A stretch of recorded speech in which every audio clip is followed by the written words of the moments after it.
السلام علیکم رحمۃ اللہ وبرکاتہ۔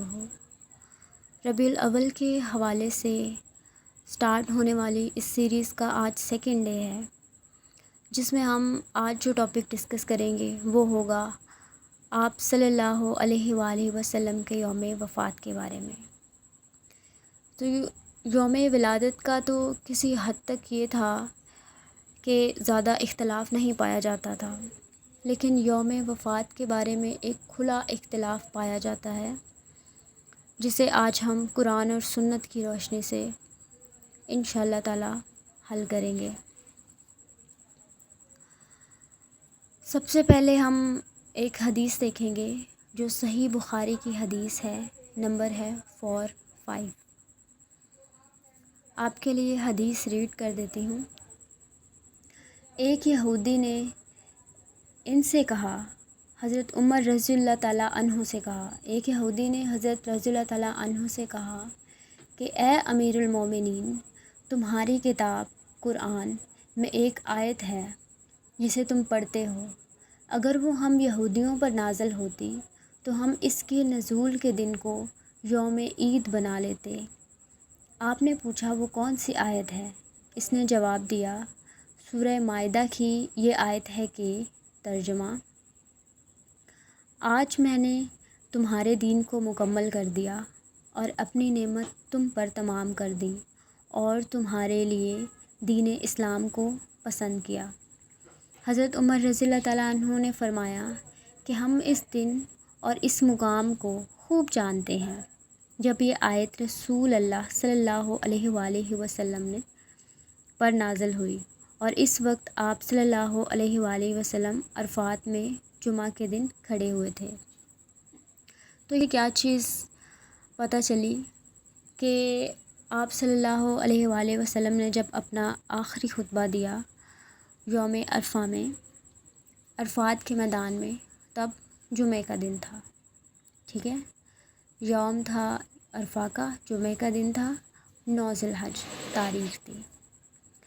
تو اسی کے حوالے سے ہم ایک اور حدیث دیکھیں گے جو جامع ترمذی کی حدیث نمبر ہے 3044۔ ابن عباس رضی اللہ تعالیٰ عنہ نے وہی آیت جس کی ٹرانسلیشن میں ابھی پریویس حدیث میں کر چکی ہوں وہ پڑھی، تو ان کے پاس ایک یہودی بیٹھا ہوا تھا۔ اس نے کہا کہ اگر یہ آیت ہم یہودیوں پر نازل ہوئی ہوتی تو جس دن یہ آیت نازل ہوئی ہے اس دن کو ہم عید کا دن بنا لیتے۔ سن کر ابن عباس رضی اللہ تعالیٰ عنہ نے کہا، یہ آیت عید کے دن ہی نازل ہوئی ہے، اس دن جمعہ اور عرفہ کا دن تھا اور یہ دونوں دن مسلمانوں کی عید کے دن ہیں۔ تو اس حدیث سے بھی یہ ثابت ہو رہا ہے کہ یہ یوم عرفہ جمعہ کا دن تھا جب آپ صلی اللہ علیہ وآلہ وسلم نے اپنا آخری خطبہ دیا۔ ابھی اسی حوالے سے ہم ایک اور حدیث دیکھیں گے۔ ابھی ہم یہ دیکھ رہے ہیں کہ آپ صلی اللہ علیہ وآلہ وسلم کی جو وفات ہے وہ کس طرح سے ہم اس کا اسٹیمیٹ لگا سکتے ہیں، کس طرح سے ہم اس کی صحیح تاریخ یا صحیح دن تک پہنچ سکتے ہیں۔ تو ابھی تک ہمیں یہ پتہ ہے کہ 9 ذی الحج کو جمعہ کے دن یوم عرفہ کو آپ صلی اللہ علیہ وآلہ وسلم نے اپنا آخری خطبہ دیا۔ اب چلتے ہیں ہم اپنی آخری حدیث کی طرف جو صحیح بخاری کی حدیث ہوگی، نمبر ہے اس کا 680۔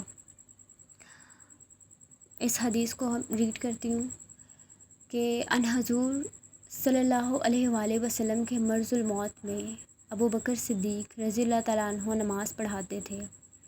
پیر کے دن جب لوگ نماز میں صف باندھے کھڑے ہوئے تھے تو ان حضور صلی اللہ علیہ وآلہ وسلم حجرہ کا پردہ ہٹائے کھڑے ہوئے ہماری طرف دیکھ رہے تھے۔ آپ صلی اللہ علیہ وآلہ وسلم کا چہرہ مبارک حسن و جمال اور صفائی میں گویا مصحف کا ورق تھا۔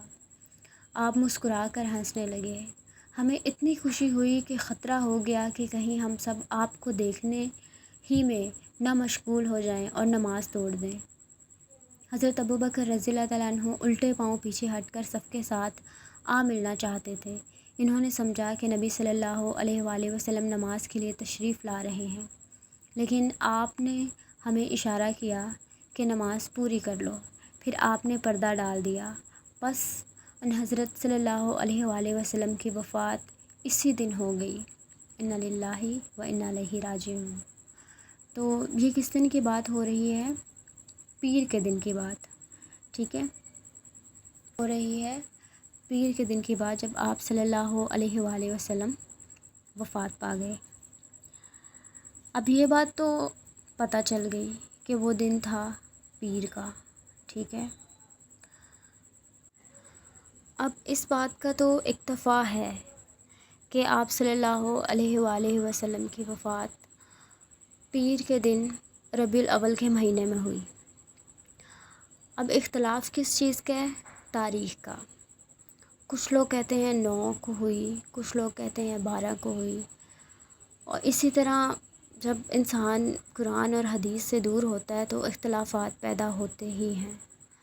جب آپ قرآن اور حدیث کو نہ سمجھیں گے، نہ پڑھیں گے، اور اپنی مرضی سے چیزیں بنائیں گے اور دوسروں کو بھی سکھائیں گے اور خود بھی اپنی بنائی ہوئی چیزوں پر عمل کریں گے تو اختلافات پیدا ہوں گے۔ تو ابھی تک ہم نے جتنی بات کی تھی اس میں ہمیں پہلی 2 حدیثوں سے پتہ چلا کہ جمعہ کے دن یوم عرفہ کو 9 ذی الحجہ کو آپ صلی اللہ علیہ وآلہ وسلم نے اپنا آخری خطبہ دیا، اور پیر کے دن ربیع الاول کے مہینے میں آپ صلی اللہ علیہ وآلہ وسلم کی وفات ہوگی 11 ہجری کو۔ اب حساب کس چیز کا لگانا ہے کہ آپ ایک پین پیپر لے لیں اور ذی الحج سے لے کر ربیع الاول تک کے درمیان جو 3 مہینے ہیں انہیں لکھیں۔ لکھنے کے بعد ان میں جتنی بھی پاسبلٹیز ہیں، لائک ایک کو 30 کا، تینوں کو 29 کا، یا پھر تینوں کو 29 کا، تینوں کو 30 کا، اس طرح کر کے دیکھیں گے نا تو صرف 4 پاسبلٹیز ہیں۔ اس حوالے سے میں آپ کو ایک ریسرچ پیپر آلریڈی شیئر کر چکی ہوں، وہ میں آپ کو دوبارہ شیئر کر دوں گی انشاءاللہ تعالیٰ، اور ڈسکرپشن میں بھی پن کر دوں گی۔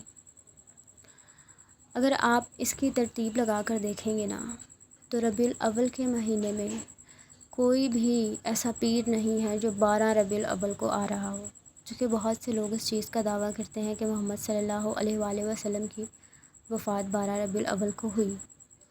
تو ایسی کوئی پاسبلٹی ہی نہیں بنتی ہے کہ پیر کا دن 12 ربیع الاول کو آتا ہو، اور اگر آپ اس چیز کو جاننے کے باوجود اس چیز کا دعویٰ کریں کہ 12 ربیع الاول کو ہی وفات ہوئی تھی تو آپ ان احادیث کو جھٹلائیں گے جن میں یہ صاف لکھا گیا ہے کہ پیر کے دن ہی آپ صلی اللہ علیہ وآلہ وسلم اس دنیا سے رخصت ہوئے۔ اور آج کے کام میں آپ کی اسائنمنٹ کیا ہوگی؟ یہی کہ جو 3 احادیث آپ کو بتائی گئی ہیں ان پر آپ نے عمل کرنا ہے، ان کو آپ نے خود سرچ آؤٹ کرنا ہے، ان کو یاد کرنا ہے اور دوسرے لوگوں تک اس حق کی بات کو پہنچانا ہے۔ جزاک اللہ خیراً کثیرا۔